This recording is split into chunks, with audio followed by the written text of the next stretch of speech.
Assalamu alaikum. A very good afternoon to everybody. I am Iftesham Bashar, Assistant Professor, Department of Civil Engineering, Daffodil International University, Bangladesh. And welcome everybody to my video lecture. Today, my topic of discussion is design of columns. Now, first of all, I want to ask you a question. What do you mean by column? And what is the basic difference of columns with beams? So, your answer may be that columns are the vertical members as we see, and the beams are horizontal members in a structure. But this is not at all right. Let me explain why this is not right. I am going to the board. See, I am drawing a picture of column and also a picture of a beam. So, this is your column and this is the longitudinal axis. I am writing here column, and here I am drawing for you portion of a beam. This is our beam. Now, if I apply load, see the load here applied along the longitudinal axis. P is the applied load. Secondly, if I apply the same load on beam, what happens? This is the load, but you see this is the axis of the beam.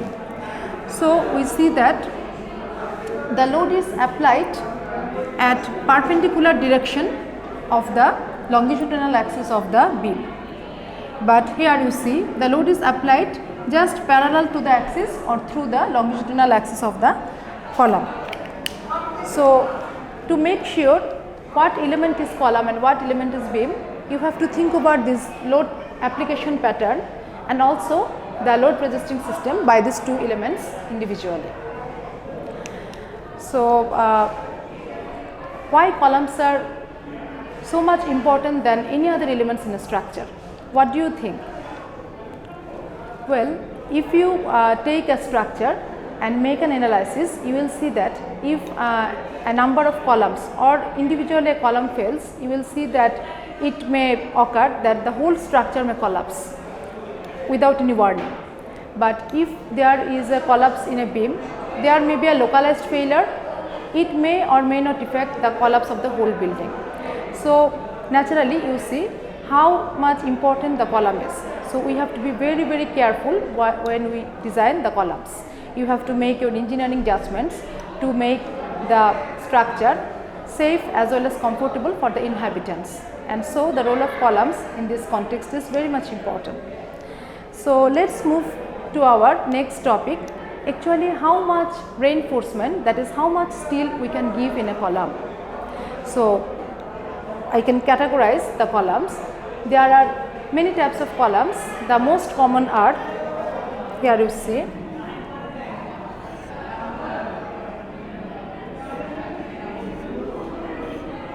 this is a column with longitudinal reinforcement. This is the longitudinal bar. These circular bars, these are the main bars going along the length of the column, which will eventually take the applied load, and this is the rod which frames these bars. So, these bars are termed as tie bars. And what are these bars with circular cross section? These are the longitudinal bars. If I identify them,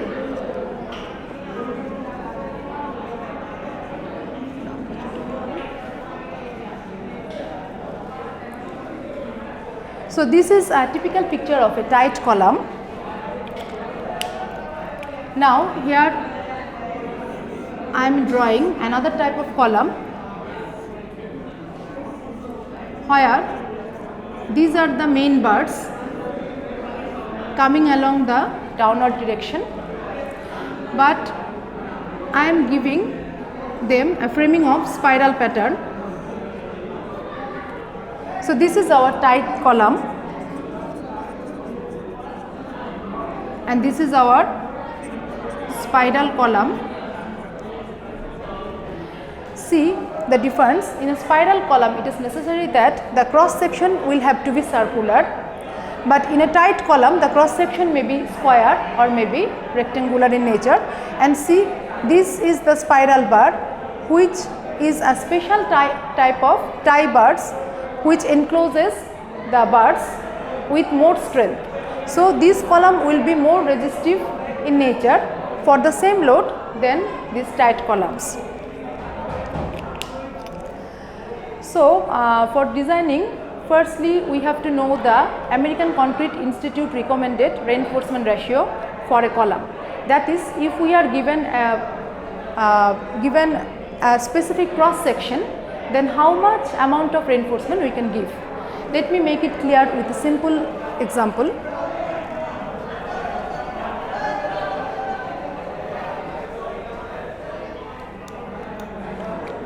Suppose you have a tight column. This is your cross section, and here are say 4 longitudinal bars. The dimensions are 20 inch by 20 inch.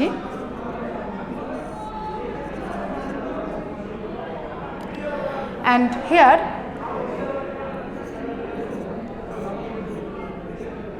you are also given the dimensions of these bars, the amount of bars, that is, you are designing with 4 9 number bars for these columns. So the reinforcement ratio may be defined as the ratio of reinforcement divided by cross sectional area. So our reinforcement ratio for this typical example is, we can term reinforcement ratio as rho g. So rho g is the ratio of AS divided by AG. So what is AS? Already given here. This is the AS, that is how many bars we are giving to resist the longitudinal load action. And what is AG? AG is also given, if you notice, 20 inch by 20 inch. That is the gross area of the cross section. So if I put these values in this equation, what I get? The area of 4 9 number bars is equal to approximately 4 into 1 is equal to 4 inches square. So I am placing here 4 for the value of AS, and also for AG I am putting 20 by 20, that is 4 by 400. So what is the outcome? The outcome is equal to 0.01. So what does the American Concrete Institute recommends for this ratio? They recommend that the ratio must be within 0.01 to 0.08. So ACI recommends rho g is equal to be within 0.01 to 0.08. So see, in our example we have found that the ratio is 0.01. So it is already within this range. Now our last topic of discussion for this class will be how the load capacity of a column can be determined. Let me make it clear.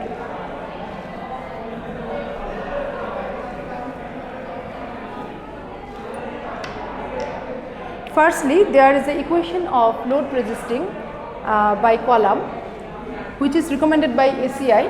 I am writing down this equation. Nominal capacity of columns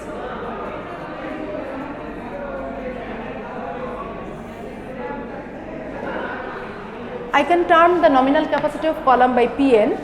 So Pn is equal to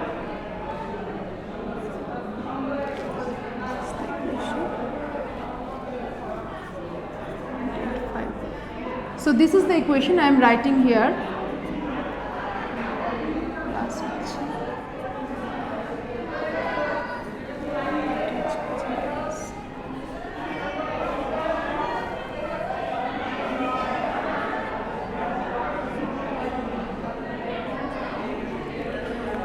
So this is the actual capacity equation of a column, but let me make it clear how you can easily memorize this equation. I am explaining it. Say this is the load coming on the structure. You can make it in two parts, P of concrete and P of steel. So what happens? P concrete is equal to, load is equal to stress into area. So I can term it FC into the cross sectional area AC. So load is equal to stress in concrete into stress in area. Likely like that, I can write PS into two terms, multiplication of Fs into As. Now this is, we are in the midway of the final equation. Actually what does the FC mean? FC is the stress in concrete, but the scientists have researched over it and they found it that the actual 100% concrete strength is never utilized in a structure. Actually maximum of 85% strength is actually considered in the design. So I can replace FC by 0.85 FC prime. As I have already said that maximum of 85% strength is utilized in the design of structures into AC. This is one part of our equation. Where FC? What is FC? FC means 28-day cylinder strength of concrete.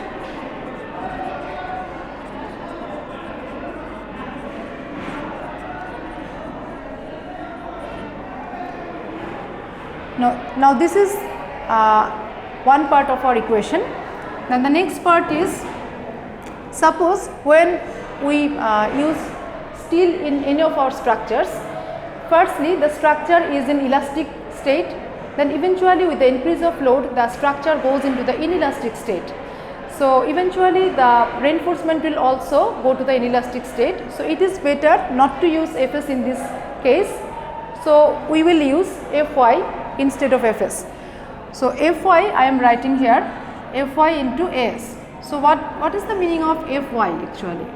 Fy is when the structure is going to the inelastic state, this is the yield strength of steel, which indicates that the steel is also in the inelastic state. So I am writing here, this is the yield strength of steel. So see, we are very near to our final equation. So if I go to this side, if we rearrange, we will get the final equation. So Pn is equal to 0.85 Fc prime AC. Okay, in this part I can replace AC. Replace AC by what? You see,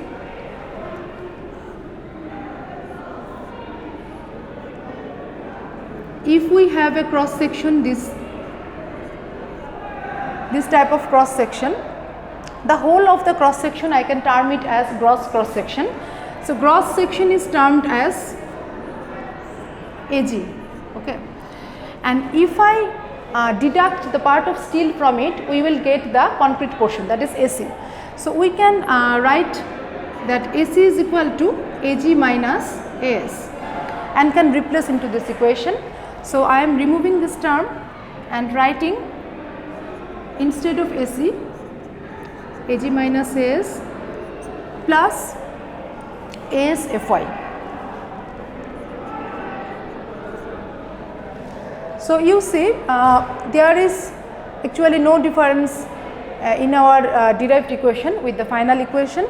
So this is the load capacity registered by a column, but this is unfactored equation. If we give some considerations, take into consideration the eccentricity of the load, and also if we consider the strength reduction, the importance of columns in a structure, then we have to multiply this equation by two more factors. So, what are these factors? These factors are alpha and phi. So, alpha is considered for taking into account the eccentricity of the load that creates bending in a structure. Factor for considering what? Eccentricity.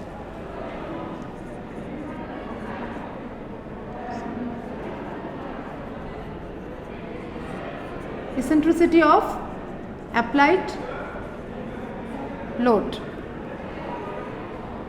And second one is the factor phi. This is the strength reduction factor.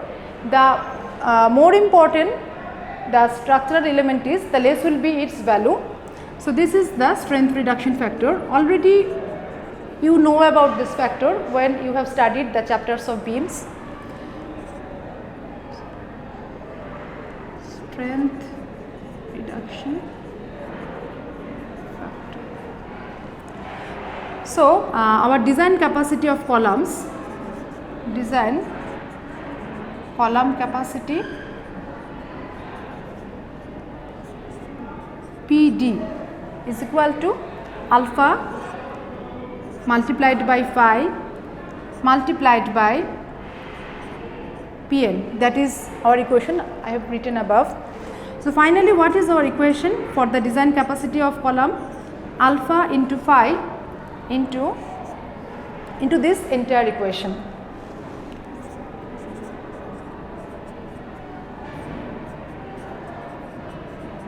So, I am finally in the final format of this equation. So, this is your design equation. When we will in our next class, we expect to do some mathematical examples to determine the axial column capacity. So, for solving those mathematical examples, you will have to memorize this equation, but I have shown here the way how you can memorize. If you forget in your exam hall, then you will be able to memorize it this way. So, keep it in mind, and this is the end of my video lecture for today. I invite questions from my lecture. So, feel free to ask me questions in wherever we need. So, thank you very much for watching my video lecture.